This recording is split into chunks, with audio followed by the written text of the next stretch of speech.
I'm Emily, 34, and my husband Bob is 27. Although we didn't notice the age gap much during our dating years, it became more apparent once we decided to marry.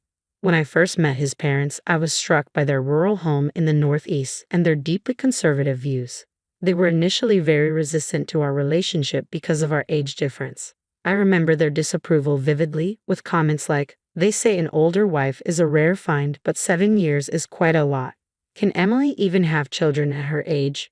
Won't her eggs be too old?" Such remarks could easily alienate most women. While the father-in-law was merely rude, the mother-in-law was outright hostile. She declared, "I refuse to accept this. Why does Bob need to marry someone 7 years older? It's too embarrassing to even discuss with the neighbors. He'll soon be back here to take over the family business. And with your city background, you're simply not suited to be our daughter-in-law." Bob and I had been together for 6 years, and I had devoted nearly all my late 20s to him. I was committed to marrying him, and after living together for a few years, I didn't have the energy to search for someone else. In my frustration, I pushed Bob into proposing, and he reluctantly agreed. Perhaps due to his youth or just his nature, he seemed to prefer keeping things as they were. When his parents opposed our engagement, he quickly shifted his stance, saying, "See, I told you it was too soon to get married. We can just register our marriage later." I responded firmly, "It's not too soon. The age difference will change no matter how much time passes." Turning back to his parents with a polite smile, I said, "Yes, I am older than Bob, but that's something beyond our control. I promise to do my best to prove myself as a worthy daughter-in-law. I'm not perfect, but I hope you can accept me." Though they agreed with some reluctance, Bob's sister was adamantly opposed. At our first meeting, she bluntly declared, "Just so you know, don't refer to me as your sister-in-law. It's completely unacceptable for my brother to marry someone older than me." Looking back, I realized I was naive. Yet, with the confidence of someone who had navigated difficult clients in my work, I believed I could handle it. I now understand what they call bride bullying. I convinced myself that moving back to the countryside to live with the in-laws was not as bad as the horror stories I had read online. I should have called off the wedding at that point, but as they say, hindsight is 20/20. Now, a year later, I deeply regret getting married. Although our daily life and work routines didn't change much after we registered our marriage, one major shift was the frequent phone calls Bob started receiving from his mother. I could only guess what they were about, likely questioning when we moved back home and probably urging him to consider divorce. Whenever Bob received calls from his mother, he would retreat to another room or the bathroom, trying to shield me from overhearing. But with our small apartment, it was impossible not to catch snippets of the conversation. I often heard phrases like, "So Emily was saying," and couldn't help but listen in. It seemed they were accusing me of opposing the idea of moving back to Bob's hometown to live with his parents, but that wasn't true.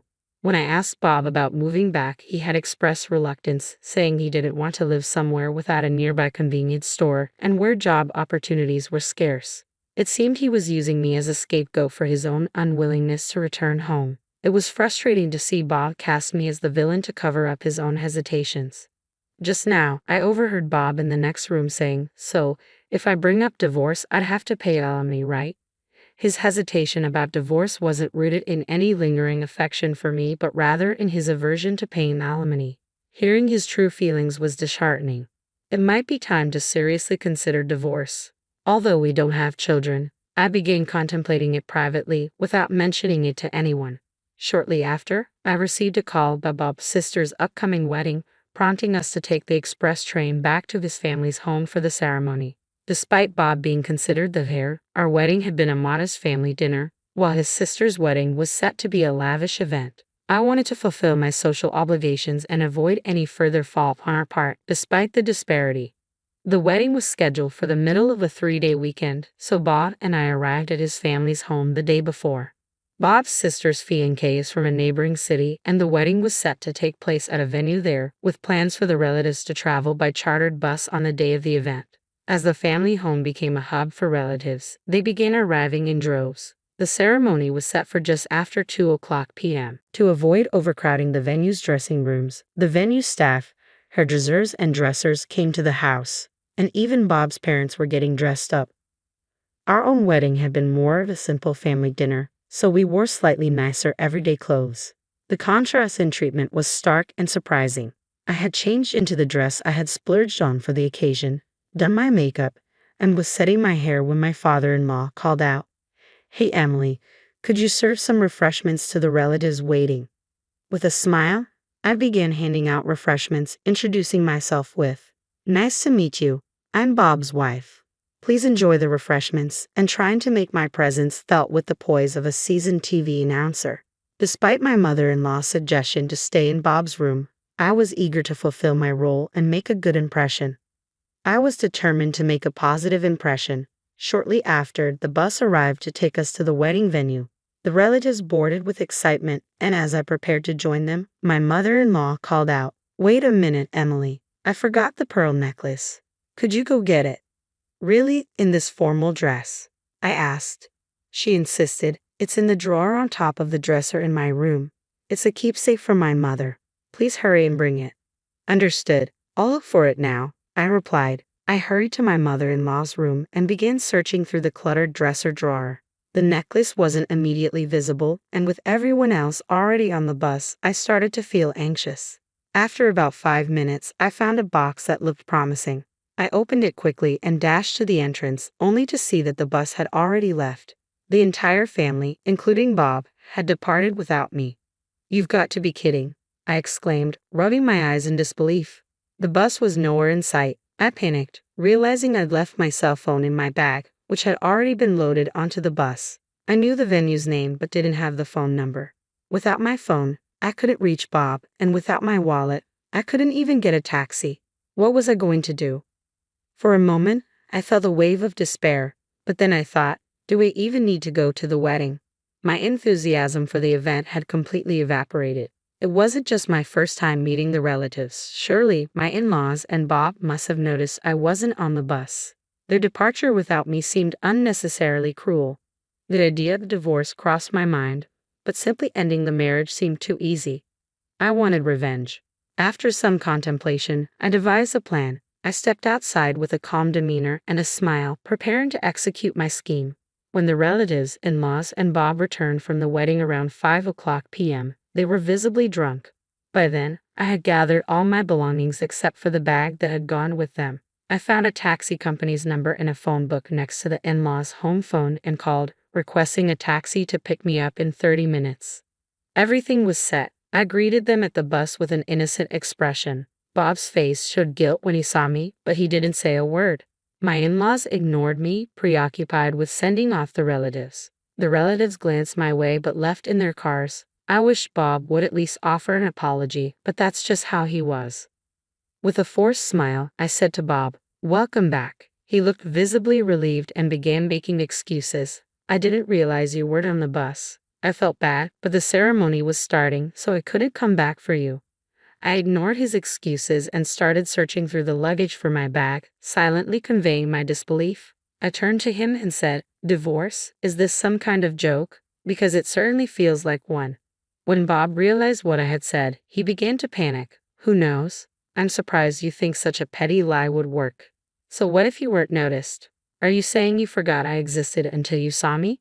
While both of his parents were awful, the real disappointment was Bob. He was left speechless, unable to defend himself. Then my father-in-law, after sending off the relatives, chimed in, "Come on, it was just a little forgetfulness on both sides." Bob's talking about divorce over something like this? City brides are really spineless. It seemed he was actually in favor of the divorce. My mother-in-law, upon hearing about it, smirked and said, "I knew it. A city bride just doesn't fit in. She was never right for our family." Her hypocrisy infuriated me. If that was how they felt, they should have just invited Bob to the wedding alone. Why make me travel all this way only to leave me behind? Anyone would be outraged by such treatment, whether they're a city bride or a country bride. When I shouted, my mother-in-law shouted back, "We never intended to invite you in the first place. There wasn't even a seat prepared for you. Bob brought you along by mistake, so we left you behind." What? I was shocked by her audacity. As I glared, Bob quickly looked away and shifted the blame to his mother, saying, "Well, Mom didn't explicitly say to come alone, so I assumed it meant as a couple." My mother-in-law's unreasonable anger continued. "And why did you go around serving tea and introducing yourself as the bride?" At the venue, relatives were asking why the wife didn't show up. not realizing Bob was even married. It made us look foolish. That's your own fault, and it's absurd to say I shouldn't introduce myself, I retorted. It seemed my effort to introduce myself as Bob's wife to the relatives had made an impact. So, you never intended to acknowledge me and planned to divorce me eventually. That's why you kept our wedding a secret from the relatives and made it seem like just a dinner party. Neither my father-in-law nor my mother-in-law responded, but their silence confirmed my suspicions. It was clear to me that severing ties with this family was the right decision. Fine, I'll grant your wish and divorce you. I'm better off without a hostile family and an unreliable husband. I boarded the taxi that had just arrived and took the last train back to my apartment. Unable to sleep that night, I impulsively searched for lawyers online and began packing my belongings. I kept myself busy until dawn. When I finally woke up late the next day, I found several missed calls from Bob and my in-laws.